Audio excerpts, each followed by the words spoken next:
Hey everybody, Nick here, and today I got a review for you of this little guy right here. This is the Traska Watch's Summiteer, and it's the version 5 of it.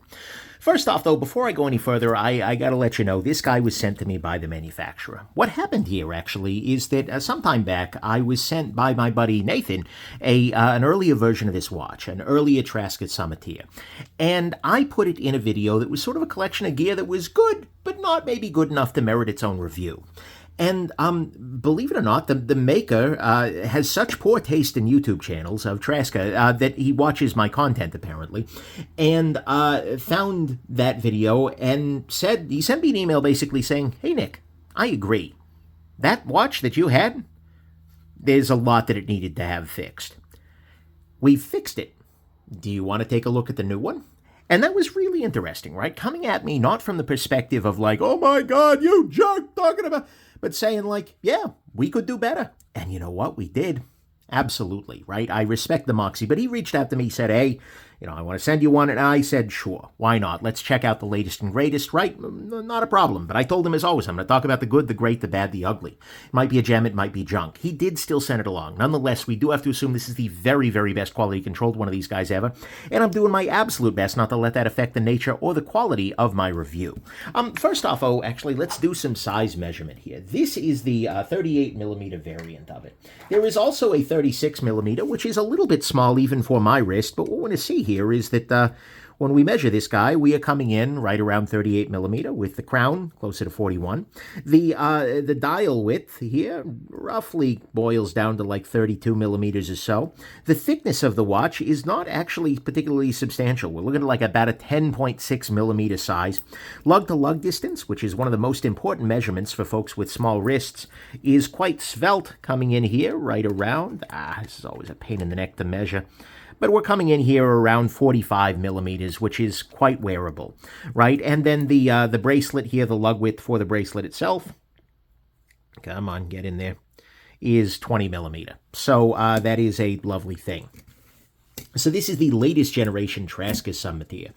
It is also $650, so please do keep that in mind. I'm aware that that is a good chunk of change. The question, as always, with anything that's high-end and luxurious like that, although I know that that's nowhere near high-end and luxurious for the high-end luxury watch market, the question is just, well, is it worth it? And especially if that number goes up a little bit because changes to the global, shall we say, supply chain, we will, he says diplomatically, we'll see whether that causes changes too. But anyway, so there's a 38mm variant in black, in case you couldn't tell. So I want to talk to you today about what I'm loving about this guy and what I'm not loving quite so much. Actually, yeah, screw it. We'll do the good, the great, the bad, the ugly, right? For old time's sake. So on the good side, this guy has a great size, right? This is an absolutely wonderful size of a watch, right? This wears very, very nicely, even on my relatively small wrist. Here, I'll throw it on the wrist for you.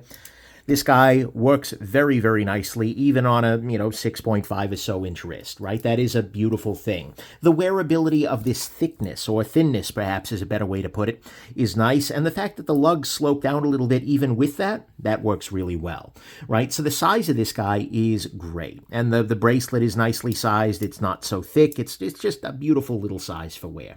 Next thing, this guy has a box sapphire crystal. Now, I will talk a little bit more about box crystals later on, but at the same time, it's full sapphire. It works well. It actually has relatively little distortion as far as box crystals go, right? And that's a beautiful thing. Mind you, box crystals always have some off-angle viewing distortion. That's always a little annoying for folks who don't like box crystals, but it is definitely a nice thing that they've got there.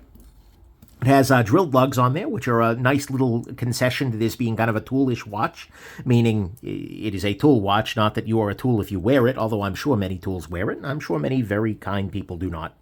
Do as well, right? I'm not going to take a strong stance as to which one of those I am.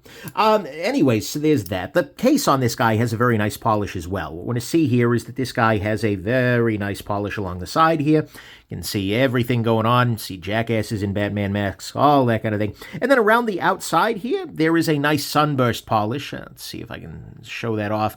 Nice little sunburst polish around the outside of the watch there. And that is nice along the bezel. so to speak. So I'm a big fan of that. That's good. The case also has a 100-meter water resistance with a screw-down crown, which is a lovely thing. Speaking of that crown, it actually has a mechanism that decouples it from the watch as you were screwing it down. I don't really know that matters, being completely honest with you. That wasn't something that is a problem for me in other watches, but they're trying to go the extra mile, and I can't argue with it. And at a certain point, as you're turning it to screw it down, it feels very smooth because it is decoupled from the rest of the crown. So that's kind of nice. But it is 100-meter water resist, which means you basically don't have to think about water wear in this guy. Bracelet on this is freaking good. This bracelet is straight fire, right? It is lovely, lovely, lovely in a bunch of ways. It has half links on there. This doesn't look like a half link because I didn't expect the center link to be the part that goes free there, but it is actually a half link there, which is cool. And it has it has half links with it. It has a quick adjust clasp, so that means that I can add, by pushing this down a little bit, I can add a bunch of extra length onto this bracelet, or push it away. In practice, this is one of those quick adjusts that you're going to want to adjust by taking it, putting it on your wrist, pulling it all the way out, and then kind of pinching, like so, to get it to the right basically tension, right? It's one of those that you can kind of adjust after the fact inwards, but in order to pop it back out, you'll need to press the button again. But it works. It works very, very well. The bracelet itself has nice touches. You can see a little bit of jeweling on the bracelet itself, which is not a bad thing. Big fan of that. Also has screw-down links, we can see here, so it's very, very easy to swap links in and out.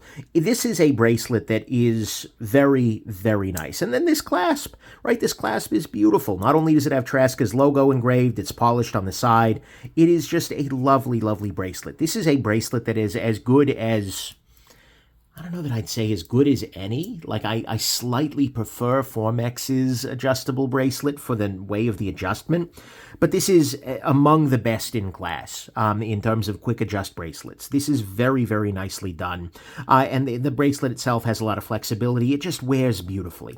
This watch is a reminder of how good a watch bracelet can be, especially at a fairly inexpensive price in the watch world, right? The fact that other people are charging more than $650 and don't have a bracelet this good is a big demerit for other people. So the bracelet here is amazing. Next thing, the lume on this guy is really good. What we see here, actually, I'll try and zoom in a little bit here. Let's see about this. Zooming in. Yeah, so when we zoom in here a little bit, what we're going to see is that the lume here is actually blocks. This is geometry rather than being just paint, right? They have added lume blocks in here. And so when I go ahead and I fire this up with a powerful flashlight, what we're going to see is that, like, the entire surface of these blocks is glowing, right? And this is lume put on hard and thick, and this is a super legible watch as a result. Come on, focus, you little bugger. Yeah, there you go. So this is a super legible watch all night long. This is a lume that is as good as it needs to be and a little bit beyond, right? This is really solid, really good lume. It is also super legible, right? Because not only is there a second hand, which is lumed, and there are hour and minute hand, but they're very distinct. The hour hand doesn't interact at all with the, so it's real easy to read. This is one of the more legible watches I've owned. It is absolutely beautiful, except that there is one circumstance where it is a little bit less legible. We'll talk about that later on, right? But it is super legible, and that lume is just great. They've done a really nice job of giving this great lume, and I'm a big fan of that fact. So there you go. And then finally, the movement on this guy, which you would see underneath here if I were to pop this open. But the movement on this guy is a Miyota 9039. This is a 42-hour power reserve. It is a hacking movement. So when I do this and pull out, the second hand stops, which is a lovely thing, and allows me to adjust whatever I would like there. It is an actual no-date movement, so the crown just has one position, which is set the time, which is a nice thing. You don't have a phantom second position. They are claiming that it is regulated at the factory. We'll talk a little bit more about that later on. But in practice, it is able to run quite nicely. I've gotten this guy to running about between 1 and 6 seconds per day positionally, which is quite good. I'm not no disagreement with that whatsoever. So the movement here is pretty excellent. So to me, all of that is the good, right? This is got a Miyota 9039 movement, which works great. It is super legible, has very effective lume blocking. The lume is just amazing. Like, these big chunks of lume geometry do good work here. The great bracelet is lovely. The case is good with good water resist. The decoupling crown, polishing on the case. The drilled lugs are a nice touch. Sapphire crystal works well, and it is just a great size. On the great side for me of this guy, it is so wearable. And that sounds ridiculous, right, at some level, right? Oh my God, wearability, what does that even mean? But like, it is a combination of a lot of different factors. This is just a great daily watch, right? Because you can look down and you instantly read the time. That sounds silly, but there are lots of watches out there where there's enough crap on the dial, or there's low contrast or something like that, such that you look down and you kind of have to spend a moment to figure out the time. This guy is shouting the time from across the room. It is so legible. The Lume makes it read beautifully. The bracelet makes it wear beautifully. The size makes it very, very, very nice, right? This is just such a nice watch on the wrist that it is so easy to just kind of lose track of it there. It is a perfect tool watch in that it is just with you when you need it, and you don't really think about it the rest of the time, right? It is just absolutely lovely in that way. And so I am just a big, big fan of this watch as a wearable daily sort of tool. And that was one of the big signs that this was shifting from something where, and I'll admit, some initial skepticism after handling the first one. I was like, I don't know, it's a lot of money. Is this... But after wearing it long enough and finding it just keep throwing on my wrist, even when I was pretty sure what my opinion was going to be, that's a sign that this is a good watch. So the great thing to me is just how daily wearable this watch is, right? There is no such thing as one watch to rule them all. The one watch collection is a lie that people tell themselves before they buy a second watch. But at the same time, this could be real close, right? This is a lovely, lovely piece, and I'm a big, big fan of it. On the bad side, the price here is fine, right? It's $650. This is a lot of cash, but honestly, I've paid less. I paid more for less quality from bigger brands, so I can't really get bent out of shape with it here. I think they're doing a pretty decent job of the price, but I could love to see it fall down a little bit. And if it goes up, like, this is still going to be a decent watch up and through maybe like 800 or so at that point. And I'm saying this not because I think they should raise their prices, but because I think their prices are going to go up anyways, thanks to geopolitical factors, if you will. But nonetheless, I feel like this could still be a good watch, priced a little bit higher. But right now, the price is sort of fine. I'd love to see it lower. It could go a little bit higher. It's sort of in the middle of the realm it should be, right? And given all the other nice things, given the bracelet, given the fact that the amount of effort that you're seeing here, okay, you know what? I can kind of live with that. Next thing, when I first got this guy, I didn't think it had half links because this is actually one of the removable half links, right? That's not necessarily a thing that you expect in the world, right? You don't expect watch links to work this way. I didn't think this center part was a part of the half link. Was a part of the clasp rather than the half link itself. So you would be very easily forgiven for looking at this and going, well, dude, where are the half links? There's just this one that's not removable. And given the screw should have tipped me off, but be careful about that, right? It's not a bad thing at all. I love that they have the half links, and it means that I've been able to adjust this so I am right where I want it in terms of the quick adjust. But initially, I did not think this was going to be a half link because I thought that this was a necessary part of the bracelet, because most bracelets function that way. So keep it in mind. Next thing, and this is getting to be a fairly nitpicky issue, but if we take a look at the dial here, what we're going to see is that the hands themselves, if I kind of rotate this, the hands themselves have a fair bit of polish. And the rest of the dial really doesn't, right? If I kind of hold this in the right way, you'll see that there are places, and my focus is doing me dirty here, but there are places where you can see the handset in weird light situations, but you can't see the rest of the dial because it's the only thing in this dial that is reflective. This seems like a little issue, and in practice, most of the time it is. It's in a very relatively few situations. But it is definitely the weird thing to have a completely matte dial, right, with the matte indices, which are made out of solid lume, and the matte background and the painted-on logo for it, and then to have these relatively polished hands. It's kind of a nice thing, but in practice, it feels incongruous, right? If you're going to have paint, go paint, right? Like paint the hands. That way they're all similarly legible. But there's those couple of places where that extra bit of polish makes the hands really differentiate from the dial, and it can be occasionally hard to read what's going on there on the watch itself. I would also actually prefer that the dial itself, the black background there, be a little bit more matte. Right? This is fairly reflective, and it does have a bit of a pie pan effect, which is cool. But if they could go a little more matte with that, that would be kind of a nice thing. Next thing, this does have a box crystal sticking up there. Right, you can see from the side of it here, there is some crystal hanging out unprotected.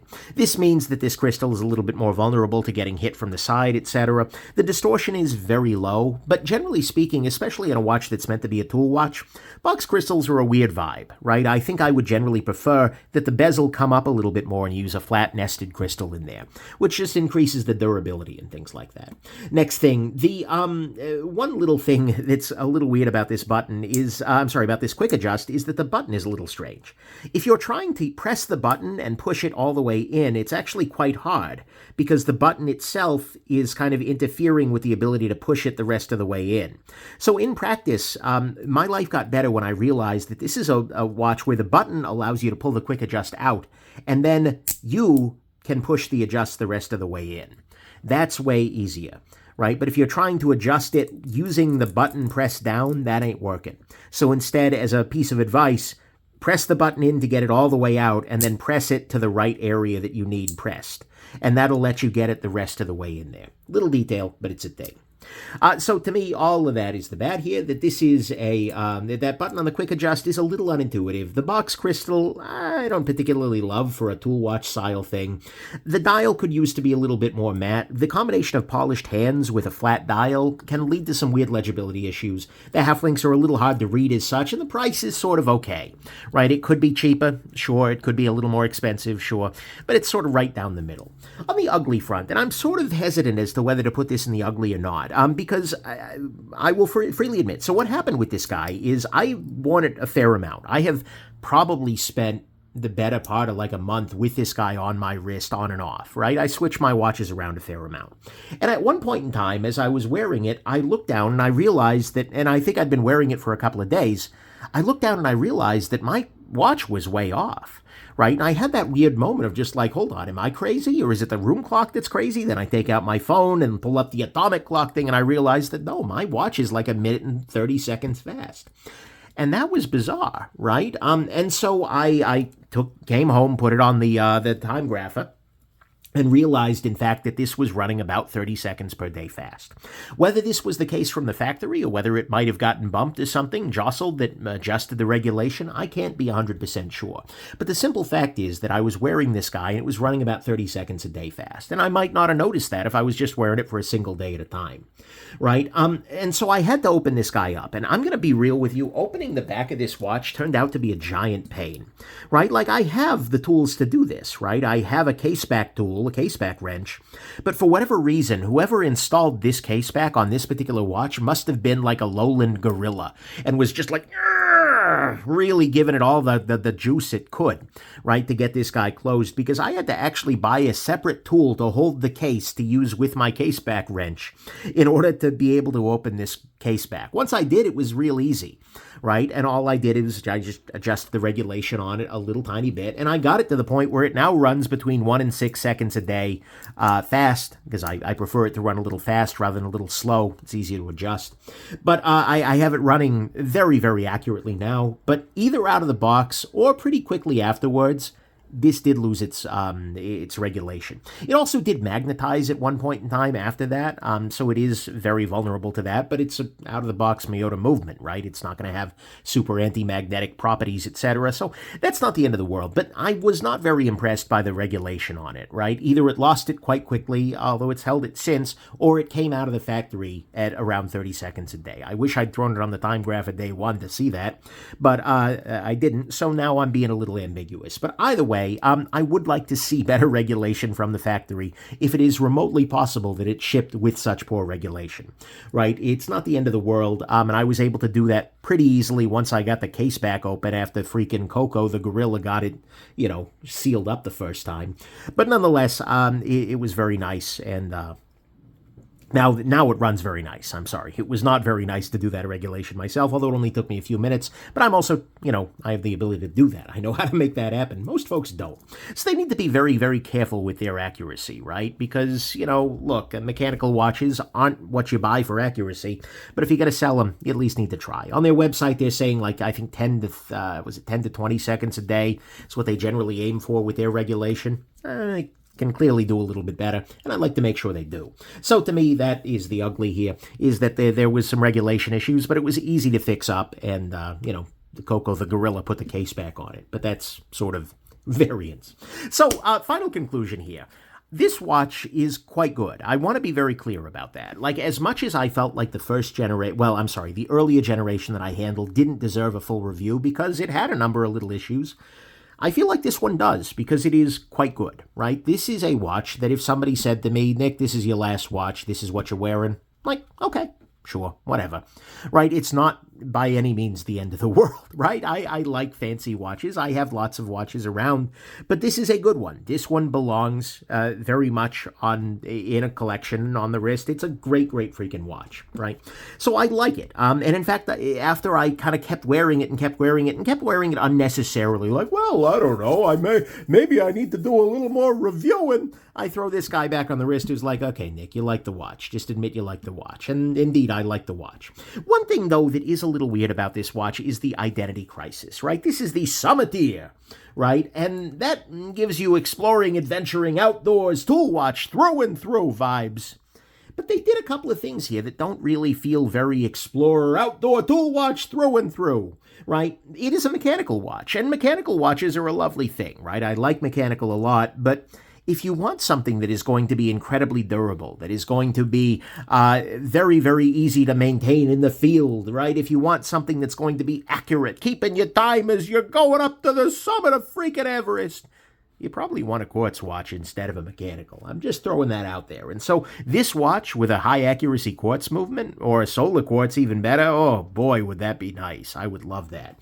And so for me, the mechanical's a bit of a weird choice, as are the polished hands. Now look, it's nice that they threw something on there, right? But it just feels, again, like it takes away from the tool watch aesthetic a little bit when most of the watch is a very paint-heavy dial, like kind of a Tudor Pelagos, so, well, actually not very painty, but like white matte Lume sort of thing, rather than doing white painted hands, which I think might have actually worked a little bit better with the watch overall. They went with this partial polish. And it's not like super duper high polished Grand Seiko style, but it's still pretty damn solid polish. That seems like a little bit of a weird thing. And then finally, the box crystal is a weird choice for a Summiteer, right? Like I clip this guy with my freaking ice axe or whatever I'm doing as I'm summiting. It feels a little bit like a strange choice rather than just having the bezel actually at the level of the crystal and then doing a flat crystal, which might be a little bit more durable, right? I haven't had any problems with the box crystal, and it's sapphire, so it should be able to hit the occasional rock, but at the same time, those things don't really make a lot of sense, right? And so in some level, this feels like a Summiteer, but it's got a little bit of incongruity, right, with that sort of idea. Is this a problem? Absolutely not. Is it still a great watch for... Let's be real here. What am I summiting? Right? Unless there's an elevator, I ain't summiting a damn thing these days, right? So at that level, like, who am I to talk about ice axes, right? I'm in Southern California. We don't have ice, let alone axes for them, right? But at the same... Well, we do, but it's in, like, the freaking vending machine. And you don't need an axe for that, to the best of my knowledge. But anyways, I digress. So to me, it feels a little weird, though, that they have this being simultaneously the Summiteer and very much tool watch aesthetic, but then they take some steps that make it further away from that. So this guy with a flat crystal, a quartz movement like the actual Summiteer for the actual summit day, that would be really, really cool. But as it stands, this is really, really cool, too.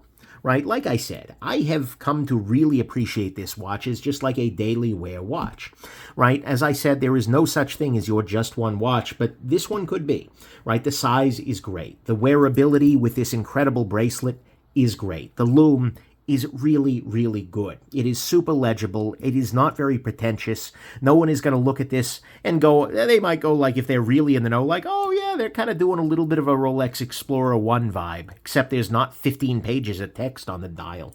Anyways, I digress.